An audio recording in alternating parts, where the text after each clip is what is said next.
Assalamualaikum warahmatullahi wabarakatuh.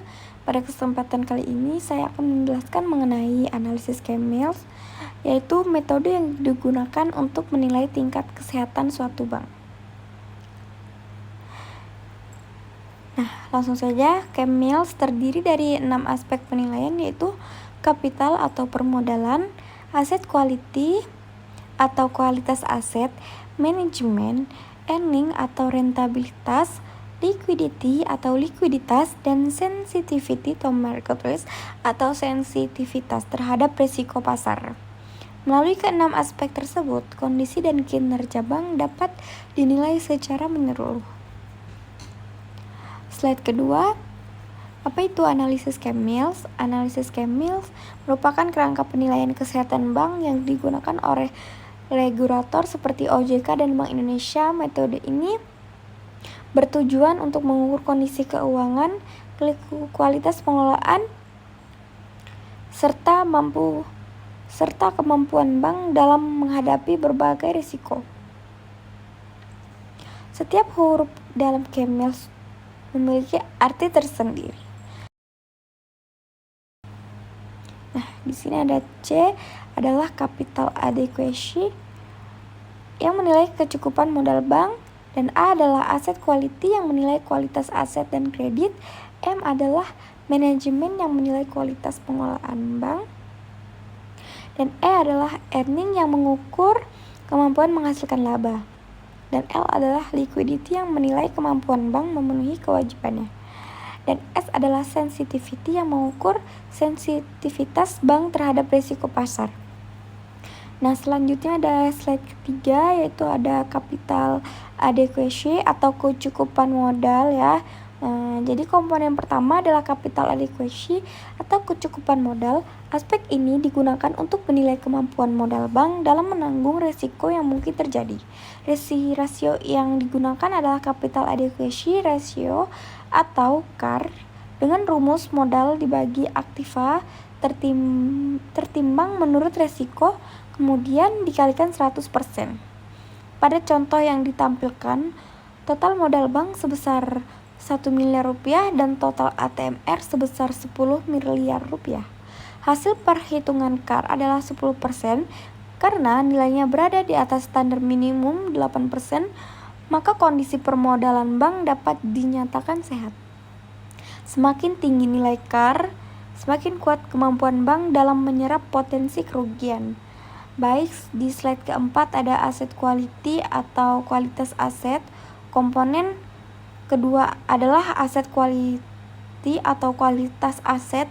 Aspek ini digunakan untuk menilai kualitas kredit yang dimiliki bank serta risiko kredit bermasalah. Beberapa rasio yang digunakan yaitu ada NPL gross atau NPL net, dan K. Pada contoh yang diberikan, NPL gross sebesar 4% dan NPL net sebesar 1%. Kedua nilai tersebut masih berada di bawah batas maksimal 5% sehingga menunjukkan kondisi yang sehat. Sedangkan nilai CAP sebesar 83,3% lebih tinggi dari standar minimal 80%. Berdasarkan hasil tersebut, kualitas aset bank dapat dikatakan baik dan risiko kredit bermasalah masih terkendali. Selanjutnya slide kelima ada manajemen earning. Selanjutnya adalah aspek manajemen.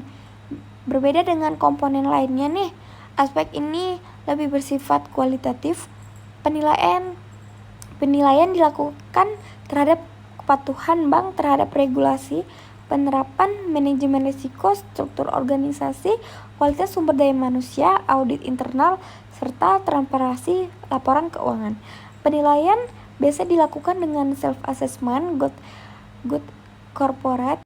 Penilaian biasanya dilakukan melalui self-assessment atau GCC serta pemeriksaan dari OJK.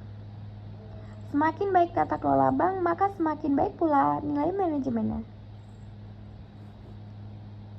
Beberapa rasio yang digunakan yaitu ada ROA, ROE, NIM, dan BOPOL. Pada contoh yang diberikan, nilai ROA sebesar 1,5%, ROE sebesar 13,7%, dan NIM sebesar 3,5%. 5%. Nilai-nilai tersebut menunjukkan kondisi yang baik karena telah memenuhi standar yang ditetapkan. Sedangkan BOPOL berada pada angka 85% yang menunjukkan efisiensi operasional bank masih perlu diperhatikan.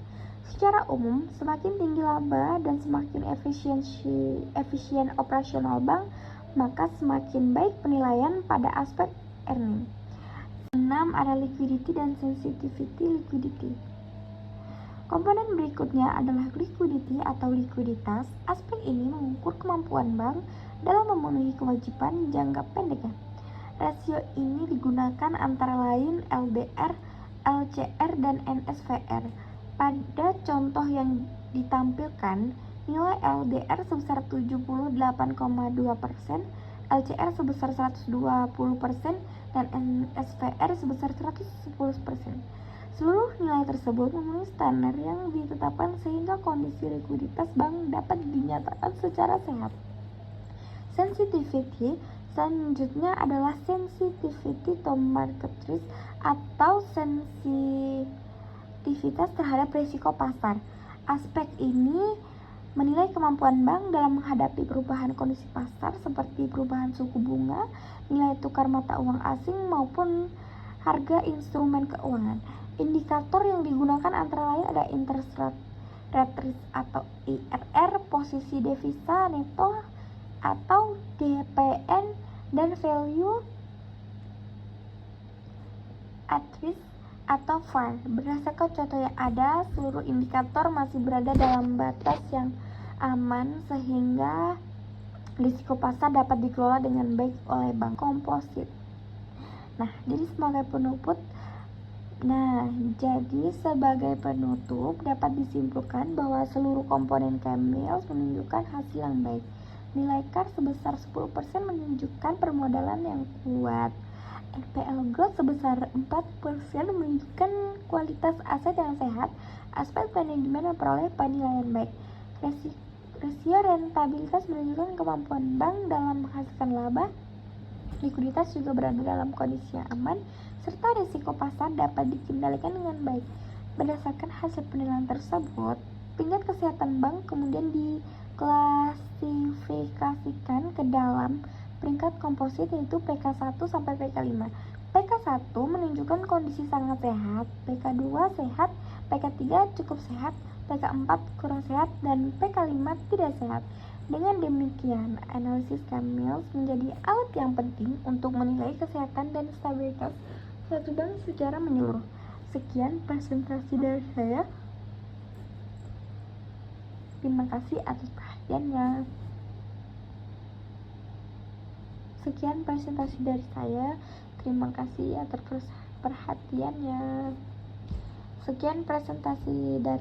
Mohon maaf banyak kesalahan kata. Terima kasih atas perhatiannya.